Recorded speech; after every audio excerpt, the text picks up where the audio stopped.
Hi guys, I'm Shiying, and today I'll be sharing with you my internship at FSMK Funding Societies in summer of 2020. So I was tasked to build a Slack bot to manage JumpCloud users as my first project with my team. And I worked on the security team, and this project is about identity access management. So a bit about myself. I'm interested in fintech, blockchain, and DevOps. And in the summer of 2020, my seniors and I received news that the security paper that we were writing, CoinWatch, a clone-based approach for detecting vulnerabilities in cryptocurrencies, was accepted into IEEE Blockchain 2020. So this is a research paper about detecting vulnerable fragments of Bitcoins based on CVEs that were lodged and identifying these vulnerable fragments in coins that have forked from Bitcoin. So to prevent the propagation of vulnerability. I also worked on a contact tracing solution using blockchain for GovTech's COVID-19 idea sprint.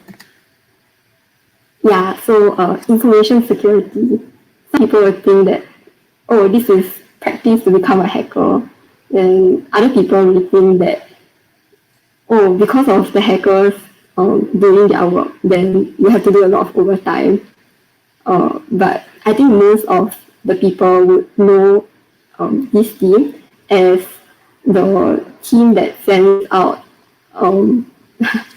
reminders to update your emails every 3 months.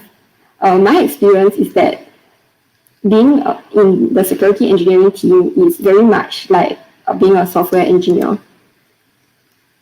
So about project origins, as you imagine, the IT team were big advocates for this Slackbot project as it would help them to navigate JumpCloud's GUI faster and solve user access issues. So in the background, you can see a part of the documentation for the commands on the Slackbot. So based on the functions that the IT team usually used, we came up with the corresponding command lines for the Slack bot. So some examples of the commands that we usually have include listing users from the system group, resetting multi-factor authentication, as well as binding a system on the company's computer to a user email. So these are some of the basic identity access management functions that you would expect to see in an organization. So JumpCloud has this flat access control, which means that there is only an admin role and a user role and no in-between roles.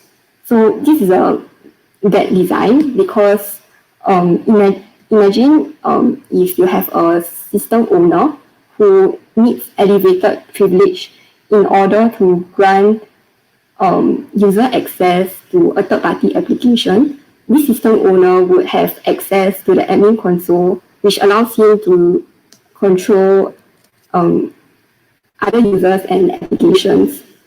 So with so many users that have this access to admin console, it is very problematic. For example, if a hacker gains access to any one of these accounts, the hackers will be able to gain control to the admin console, which is something that we want to avoid. So there's high risk associated with such architecture, and instead, let's consider the principle of least privilege. The principle of least privilege is the idea that any user, program, or process should only have the minimum functions, minimum privileges necessary to perform its functions. So here is a chart showing some of the user roles that we have. Only the IT team should be able to have access to devices, reset passwords, and reset multi-factor authentication. And only the system owners should be able to grant access to users to access third-party applications. We should also have a system administrator that will be able to provision user roles to different users.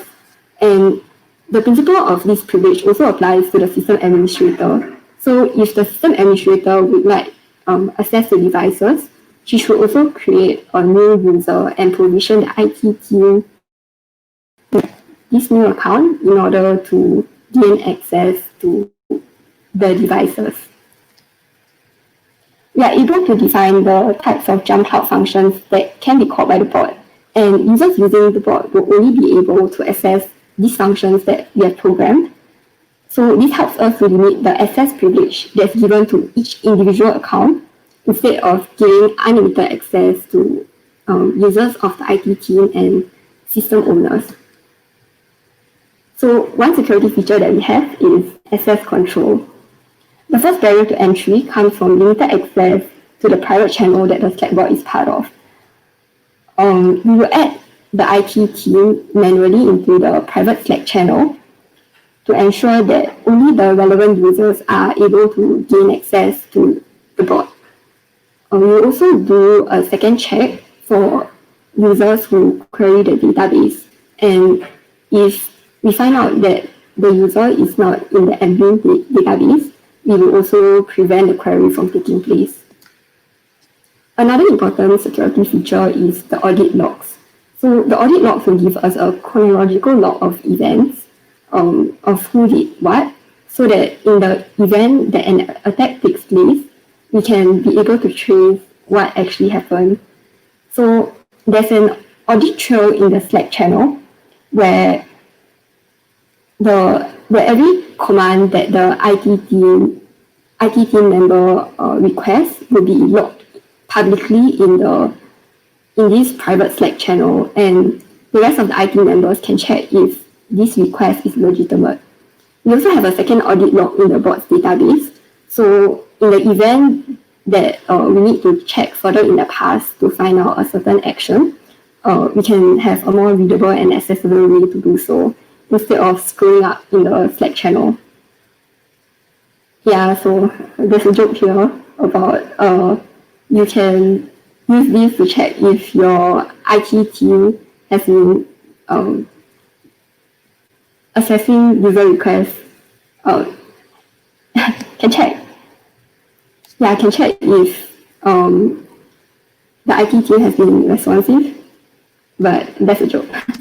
Okay, so some of the benefits of the Slack bot will be to reduce the number of users that have access to the admin console.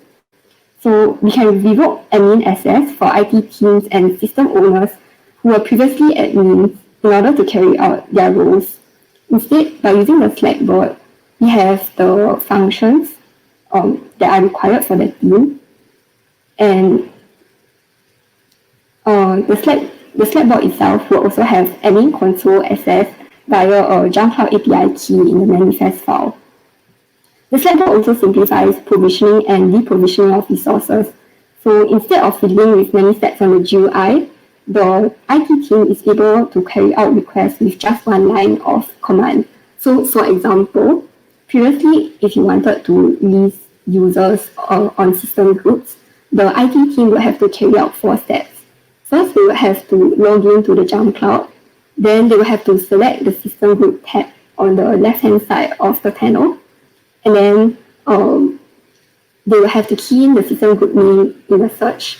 And then finally, select the correct system group in order to list users. However, with the Slack bot, they only need to enter one line of code in order to get their users.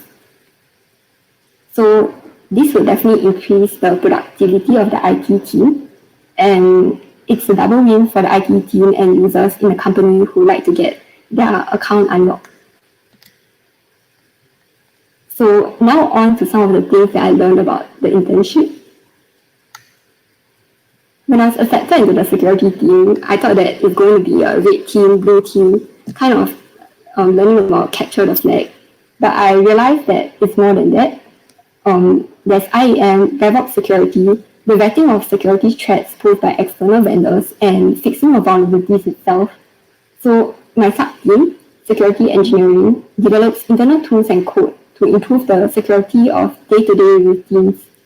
An example of a project that I worked on would be refactoring key services for when they did a migration from version 1 to version 2 API. So it is important to update code with best coding practices so that there is less chance for security issues to crop up and also the next developer will have less trouble. So for the project, we use this model view controller pattern where the model controls the data logic portion and the view controls the presented portion, as well as the controller, which is the interface between the model and the view.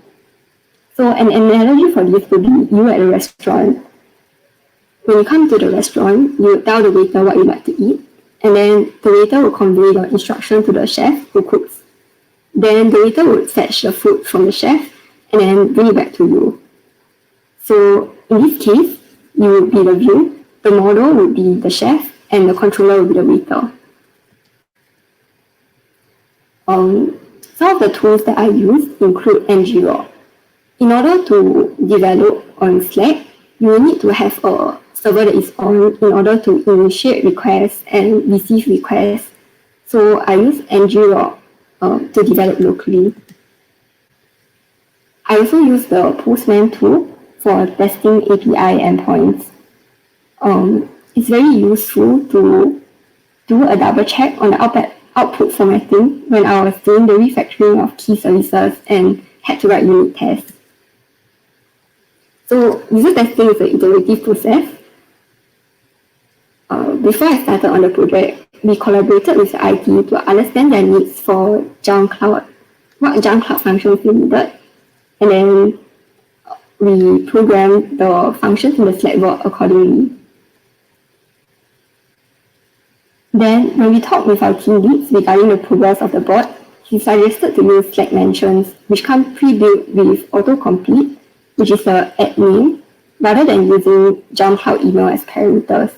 So this saves our IT folks the need to go and double check on what the user's emails are, and it improves usability. We also standardize the command syntax for our documentation. So some of the key takeaways that I have for the internship will be that product development is always about iterating and improving a product.